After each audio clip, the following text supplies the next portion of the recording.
Port Elizabeth, then became known as Nelson Mandela Bay many, many years later, when Mandela was finally liberated from prisons after 27 years. And when you talk of the caste system, which Dr. Ambedkar was striving to end and spent his whole life trying to end this system, this racist system, which is so wrong. It's so cruel and it's so unjust. I feel that way about it too, because I grew up in a system that was legislated by the government of South Africa, the white government of South Africa, the colonial government of the Dutch and the British, that put ultimately the most repressive system into place called apartheid. And if you don't understand the word, it's easy to understand because the English apartheid,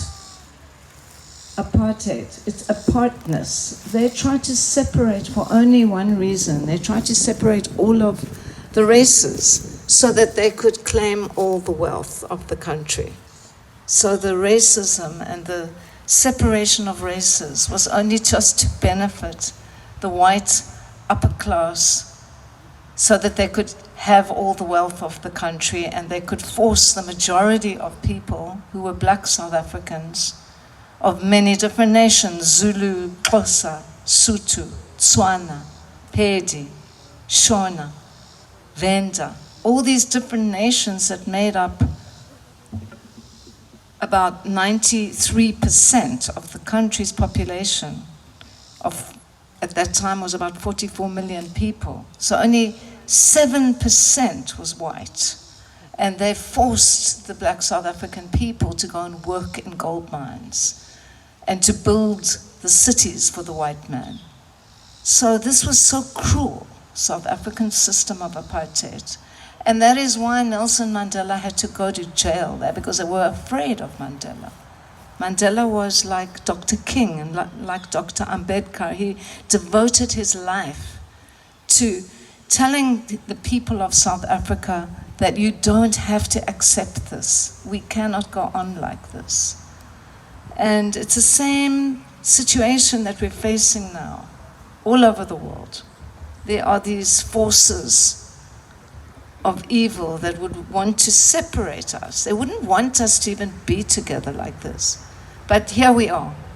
And that speaks for itself, the fact that you're going to have a center here dedicated to social justice, equality, and human rights for all. And that's what I've been working for my whole life since I was a little kid.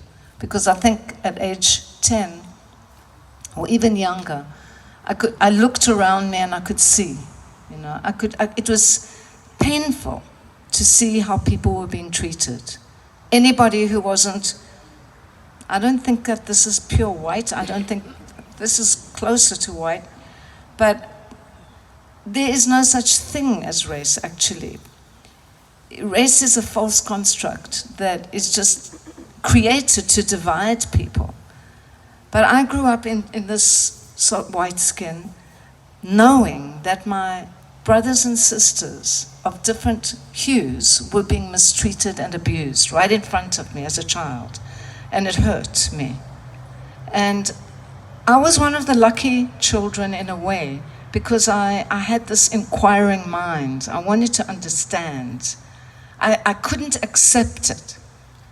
And I am Jewish in my background, and I knew all about the Holocaust, a lot about the Holocaust. I knew that our nation had been, there was an attempt to exterminate our nation completely. And so I felt that, how could that be that I'm now growing up in a country where people are just being so evil, abused? And I made up my mind to meet black people and meet black South Africans, and I was fortunate that I met a group of actors, and I used to go illegally to visit them in their homes in black townships where a white child was not allowed to go. I used to hide in the back of my friends' cars to go and visit the families. Because when we got home and we got across those police barriers and those booms. And my friends, I would hear the police asking my friends to show them a pass. And I wondered in my little childish way, why does a person have to show a pass or a passport in your own country? And I couldn't find an answer to that. And I'll never find an answer. But once we passed the police barriers, because I would hide under blankets at the back of the car, my friend John Carney and Winston Chona. They became very famous actors later, but then they'd say, it's okay, you can come out now, we're in the township. And then I would go into their homes, and I was so well received. I was so well treated. They loved me. They looked after me. And they said, wow, we want you to get home safely, so let's have a good time now, and then when you go home, we'll make sure you get home. And of course, I didn't tell anybody about what I was doing, because my parents would have been afraid for me, and they would have said, you can't do that. So I kept all these things secret, but that helped me a lot in my life. Those childhood experiences from age 15 or so.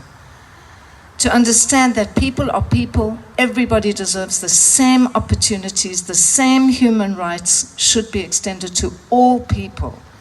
And for that, Nelson Mandela strove his whole life and was eventually captured by the police, put into jail. He thought, and we thought, that he would be killed, but he survived for 27 years in jail, and he was released in 1990. And then we moved towards what would eventually become the liberation of South Africa under the leadership of Nelson Mandela, and that happened in 1994. But for 4 years, between the time that Mandela was released, in 1990, there was turmoil, continuous turmoil in South Africa, of people, confusion and fighting, and a civil war. And that was the time that I founded the Peace Train movement, the Peace Train project. And we joined with a South African by the name of Nonhlanhla Wanda, my sister in Durban, South Africa. And Durban, as you probably know, has a huge Indian community. I work very closely with the Indian community there and all the structures of the African National Congress and the Indian Congress as well. And with all the people in the Consul General of India, we worked with her, Lata Reddy, and with many, many people. Ram Gobind family were very, very active in the African National Congress. And we mounted the peace train together with families, black, white, Indian, and biracial families in South Africa. And we were 500 children strong, and teachers and parents and from all walks of life. So I'm very proud of the Peace Train movement. Our children have all graduated. They're doing very well in the new South Africa. And I can't say enough about the importance of community and the importance of equality and why are we here?